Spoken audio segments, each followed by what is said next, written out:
आज हम बात करेंगे एशिया में व्यापारिक फसलों की। तो आज बात करेंगे गन्ना एक व्यापारिक फसल के रूप में।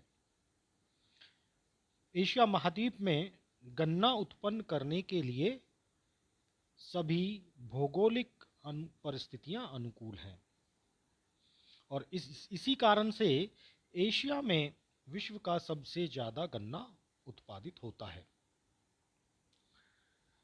गन्ने का जो मूल स्थान है वो भी एशिया है। एशिया में भारत है और भारत में जो वैदिक ग्रंथ हैं इनमें भी गन्ने की खेती के प्रमाण मिलते हैं।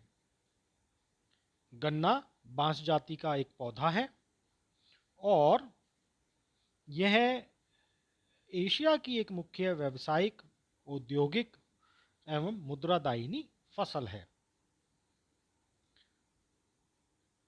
अब हम देखते हैं कि गन्ना कई तरीके से उपयोग में लाया जाता है, अर्थात गन्ने से निकला मीठा रस चीनी बनाने के लिए, खांडसारी एवं गुड़ बनाने के लिए प्रयुक्त किया जाता है और इसके शीरे से शराब एवं अल्कोहल बनाया जाता है।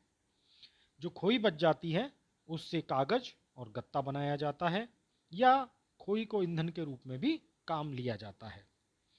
इसकी जो ऊपरी पत्तियां हैं और कोमल डंठल हैं वो चारे के रूप में उपयोग आते हैं। अर्थात हम कह सकते हैं कि गन्ने का हर भाग उपयोगी है। एशिया में भारत और चीन गन्ने के मुख्य उत्पादक देश हैं। इनके अलावा Thailand, Pakistan, Philippines, Indonesia, Nepal, Bangladesh, Myanmar, Vietnam और लाओस ये देश हैं जहां पर गन्ना उत्पन्न किया जाता है। अब बात करते हैं हम कि गन्ने की खेती के लिए कौन कौन सी भौगोलिक दशाएं आवश्यक हैं। अगर हम भौगोलिक दशाओं की बात करें तो सबसे पहले लेते हैं तापमान। गन्ना उष्ण तथा उपोष्ण कटिबंधों में सीमित है और फसल लगभग एक साल में तैयार होती है। इसके लिए बोते समय 20 डिग्री सेंटीग्रेड, बढ़ते समय 20 डिग्री से 30 डिग्री सेंटीग्रेड और पकते समय 20 डिग्री सेंटीग्रेड तापमान आवश्यक है। 40 डिग्री सेंटीग्रेड से अधिक और 15 डिग्री सेंटीग्रेड से कम तापमान फसल के लिए हानिकारक है। अत्यधिक शीतल और पाला इसके लिए नुकसानदायक है। गन्ने की कृषि के लिए गर्मियों का मौसम लंबा होना चाहिए। दूसरा है वर्षा। वर्षा कितनी हो। अगर हम वर्षा की बात करें तो गन्ने की खेती के लिए 100 से 150 सेंटीमीटर वार्षिक वर्षा उत्तम है। इससे कम वर्षा वाले क्षेत्रों में सिंचाई की आवश्यकता होती है। आर्द्र हवा इसके लिए लाभदायक है और कटाई करते हुए जलवायु शुष्क होनी चाहिए। गन्ने के लिए मिट्टी किस प्रकार की होनी चाहिए। गन्ने की कृषि के लिए नमी युक्त दोमट या गहरी दोमट मिट्टी अति उत्तम है या काली जो लावा की मिट्टी है उसमें भी गन्ने की कृषि की जाती है। चूना युक्त मिट्टी गन्ने की वृद्धि में लाभप्रद है। उर्वरक या खाद किस प्रकार की डालें। साधारणतः जो गन्ना है वो 3 वर्षीय हेर फेर से बोया जाता है जिससे मिट्टी की उर्वरा शक्ति जल्दी ही खत्म हो जाती है। इसलिए गोबर, कंपोस्ट, हरी खाद, अमोनियम सल्फेट तथा सुपरफास्फेट आदि खादों की बड़ी मात्रा में आवश्यकता होती है। भूमि किस प्रकार की होनी चाहिए। भूमि समतल भूमि गन्ने की खेती के लिए उत्तम है क्योंकि चाहे वो आधुनिक यंत्रों के प्रयोग के लिए हो, सिंचाई का लिए हो या यातायात की सुविधाएं, तो इसलिए समतल मैदानी भाग इसके लिए अति उत्तम है। अब श्रम गन्ने को रोपने, गुड़ाई, निराई करने, सिंचाई करने, काटकर बंडल बनाने और चीनी मिलों तक गन्ने को पहुंचाने का जो अधिकांश काम है वो हाथों से ही करना पड़ता है। इसलिए गन्ने की खेती के लिए अधिक श्रम की आवश्यकता होती है। अब हम देखते हैं कि एशिया के प्रमुख गन्ना उत्पादक देश कौन कौन से हैं। तो गन्ना उत्पादन में सबसे पहले हम लेते हैं भारत। विश्व के गन्ना उत्पादक देशों में ब्राज़ील के बाद भारत का द्वितीय और एशिया में भारत का प्रथम स्थान है। भारत में भी अगर हम देखें तो उत्तर प्रदेश सबसे अधिक गन्ना उत्पन्न करता है। इसके अतिरिक्त भारत में जो गन्ने की कृषि है उसमें महाराष्ट्र, तमिलनाडु, कर्नाटक, आंध्र प्रदेश, गुजरात, हरियाणा, पंजाब, बिहार और इनके अलावा जो और राज्य हैं, जो गौण राज्य हैं, उनमें मध्य प्रदेश, पश्चिमी बंगाल, असम और राजस्थान, यहाँ गन्ने की खेती की जाती है। अब भारत में जो गन्ने की कृषि है वो उत्तरी भारत और दक्षिणी भारत दोनों के गन्ने के उत्पादन में अंतर पाया जाता है। जैसे हम कहें कि जो रस की मात्रा है वो दक्षिणी भारत के गन्ने में अधिक पाया जाता है उत्तरी भारत के अपेक्षा। ठीक है। और दक्षिणी भारत की जो नदी घाटियां हैं वहां पर गन्ने की कृषि की जाती है। अब कई बार क्या है, गन्ने की फसल में रोग लग जाते हैं और इस कारण से गन्ना खत्म हो जाता है या उसकी उत्पादकता कम हो जाती है। अगर हम देखें तो भारत विश्व का लगभग 1/5 हिस्सा 20% गन्ना उत्पन्न करता है। अगर हम 2018 की बात करें तो भारत में 377 मिलियन टन गन्ना उत्पादित किया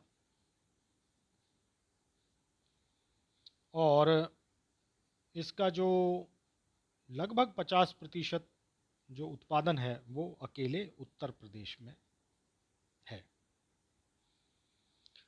हालांकि जो प्रति हेक्टेयर गन्ना उत्पादन में पहला स्थान तमिलनाडु का आता है,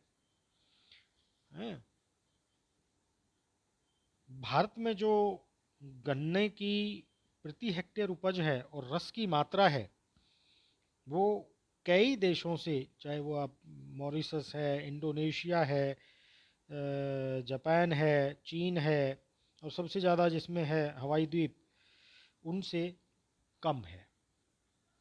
दूसरा है चीन। जो चीन है वो एशिया में गन्ना उत्पादक देशों में द्वितीय स्थान रखता है, भारत के बाद द्वितीय स्थान है।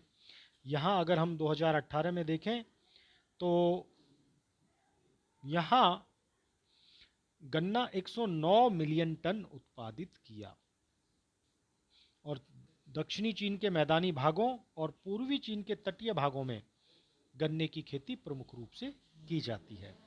यहाँ जो प्रति हेक्टेयर उत्पादन है वो भारत से अधिक है। तीसरा है थाईलैंड।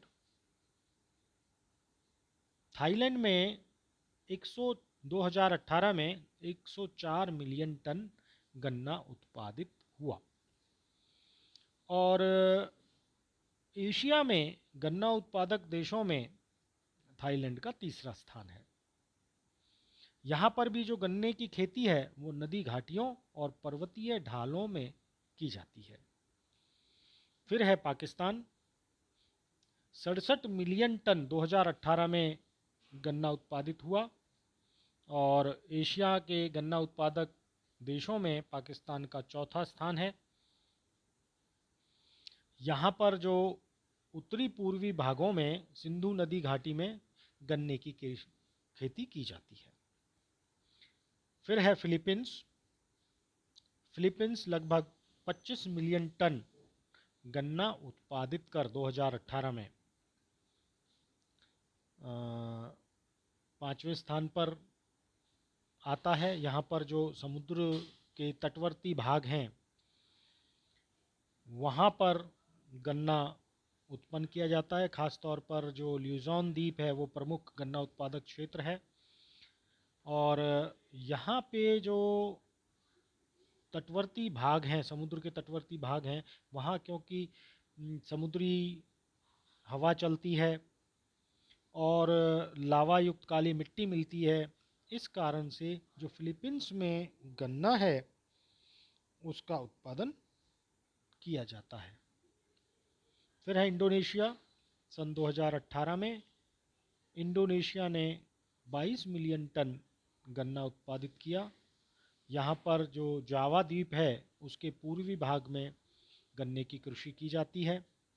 यहाँ पर भी समुद्री जलवायु, समतल और उपजाऊ लावा मिट्टी और सस्ते श्रमिक गन्ने की कृषि को बढ़ावा देते हैं।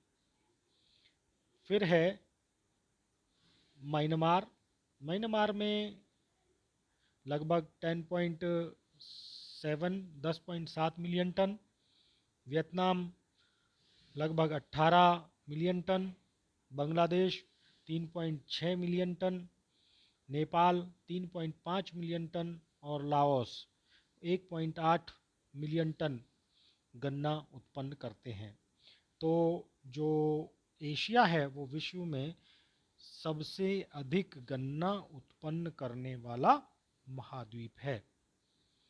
अगर हम गन्ने के अंतर्राष्ट्रीय व्यापार की बात करें तो हमें पता लगेगा कि ख़ास तौर पर जो गन्ने का उपयोग है वो चीनी बनाने के काम में आता है, क्योंकि गन्ना जो है वो बहुत भारी वस्तु है और भारी होने के कारण वो रॉ रूप में अंतर्राष्ट्रीय व्यापार में नहीं जाता है बल्कि चीनी के रूप में जाता है।